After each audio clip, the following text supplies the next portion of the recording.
Michael, let's talk about where to from here. What does the future look like from a technology standpoint, innovation standpoint? Where do you see Relay going? Helping the New Zealand construction industry. What's next? Yeah, well, I think there's no shortage of problems and issues in the construction sector that can be God solved. damn, you're right about that. Yeah, that can be solved by technology. And I think in the early days when I was doing my initial research, I'd often get asked, "Hey, do you know about retentions? Are you doing anything about retentions?" Right. Literally every main contractor I've spoken to has asked me about that. There's a hell of a lot of confusion out there around how that works, and everyone does it differently. Yeah.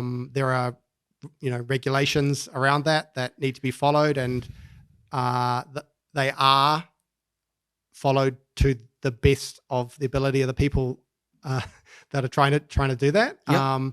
But I think there's a huge opportunity for that to be standardized, and for the whole thing to be more transparent. Yep. So is that a problem you're working on for the future? Yeah, that's something we've got on our product roadmap, and we're hoping to get live later in the year. Yeah.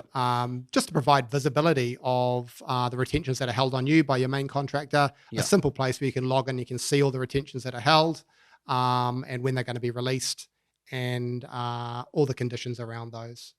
So that a lot of subcontractors just managing this in Xero. Yeah, yeah. It's not fit for purpose. Yep.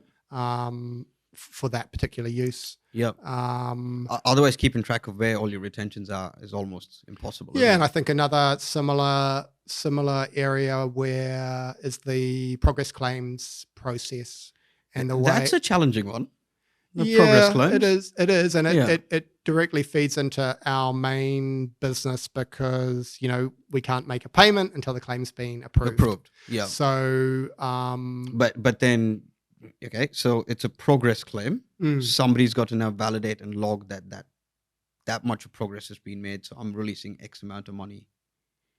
Yeah, that could become a very complicated process. Oh, it already is. I think. Yeah, I mean, we're not trying to solve the whole thing. But, what are you trying to solve? Well, just the paperwork aspect of it, really. And to provide transparency. Hey, my claim it's submitted in a standardized format. You can look at it, and you can see within a second what's going on. Like, I don't know if you've ever looked at progress claims. I have, yeah. They're all different. Yeah, Everyone submits it in a different format. Yep. And, someone... I mean, but they might have to, though. I think some of the challenges go, I'm a piling subcontractor as opposed to a steel installed subcontractor to it could all be different. But I see where your point of standardization would help the process, or the main contractor actually process those progress claims quicker. Yeah, well, I think as a technology company, what I'm trying to do is understand problems. Yep. Distill them down to their essences. Yep. Yeah, and solve them at their core. Yeah. Yeah, in a standardized way. Now, if you think there are certain things that are going to be on every progress claim. Yeah. Who it's from, who it's to, the date. Fair. Those things. Why are they all in different locations? There's like a framework for what this thing is and how they should be interacted with. Think of all the time that's wasted just looking at this one and orienting yourself to what's going on this subby's claim versus this subby's claim. So there's a lot of room for improvement there. Oh, there's massive room for improvement, and I think quantity surveyors spent a lot of time approving progress claims, and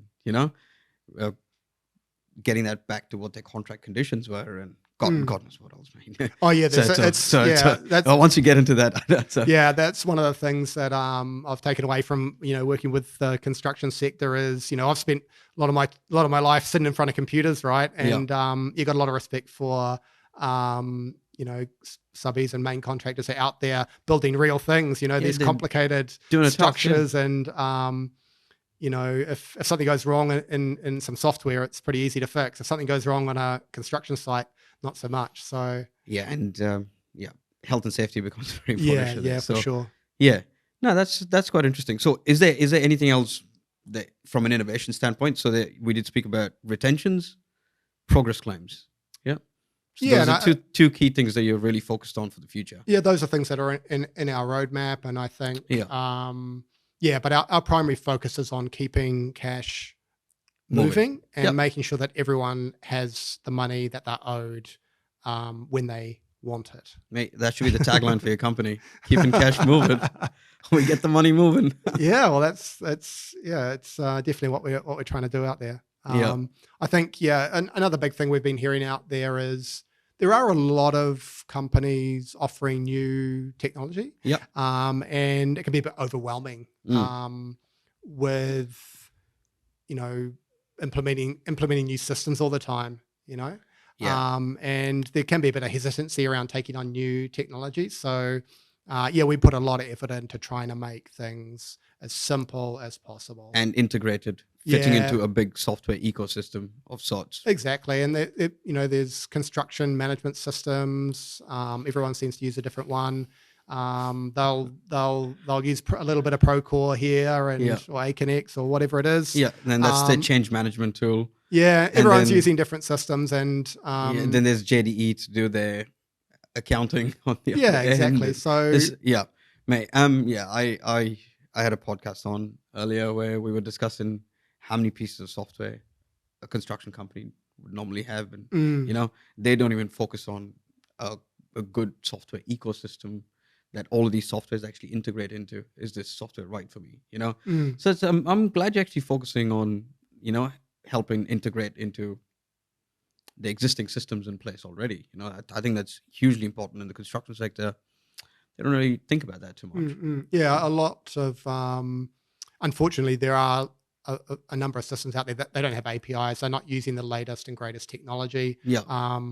They might have been around a little while and aren't necessarily open to plugging into other new systems. So I think that's something that has to change in the industry because it is holding back the pace of innovation. Oh yeah. And I think looking internationally, technology adoption in construction is far more advanced in Australia and the US, and the New Zealand sector could benefit enormously from taking time to try new services like Relay. There we go. We can lead the world with a bit of cooperation, and those innovators out there in the construction sector who want to try and push things forward, hey, give us a bell. Yeah, there we go. If you need help getting your money moving, get in touch with Michael and Relay.ai. Yeah. There we go.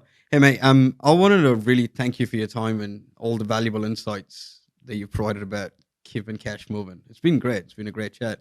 I'm sure a lot of subcontractors out there will benefit from using your service and understanding more about how it benefits them to keep the cash moving. I think. Great. Yeah. Thanks, Andy. It's been great being here. Yeah. Thanks for having me. Wonderful seeing you, mate. Cheers.